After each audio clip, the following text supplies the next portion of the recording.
A new angle on the vanity project HS2 has come out with a prominent Conservative donor, so far unnamed, who has said that should the Prime Minister scrap HS2 and scrap the Birmingham to Manchester leg of HS2 specifically, then this person would pull the plug on the Conservative Party donation that is significant, particularly in the run-up to the next election. So is Rishi Sunak prepared to risk that simply to get his electioneering in order?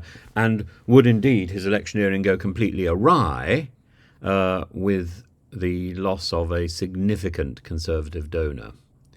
So the northern leg of the HS2 is, as far as I can see it, the only bit of HS2 which is thoroughly worthwhile. What is the point of HS2 if it doesn't quite reach London and only goes from the end of the Elizabeth line to Birmingham?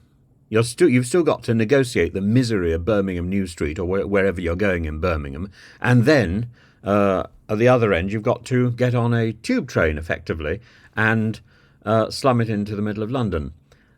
It's not a pleasant experience, and it's going to be time wasting, and whatever time you save in the journey on HS2 between London and Birmingham is going to be lost in the transit. However, the section of track from Birmingham to Manchester would be significant, and that would be quite worthwhile. How one defends the loss of farmland, the loss of houses, the upheaval, the rural upheaval that has preceded the process of building HS2, I don't know. As far as I can see, the Conservative Party has effectively lorded it over resentment, the build-up of resentment, simply because of HS2. Even in 2016, this was something that could have been stopped and should have been stopped. I think it should have been an issue of either Brexit or HS2, but not both.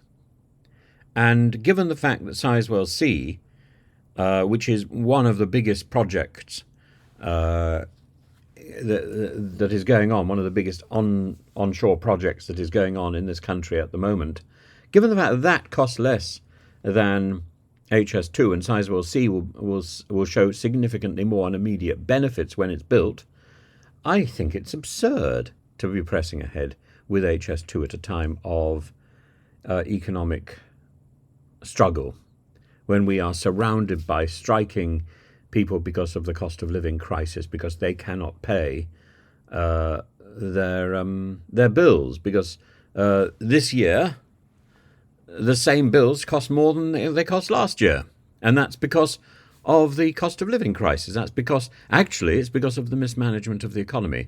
And I look back to what happened a year ago, and Kwasi Kwarteng's prodigious package championed by Liz Truss.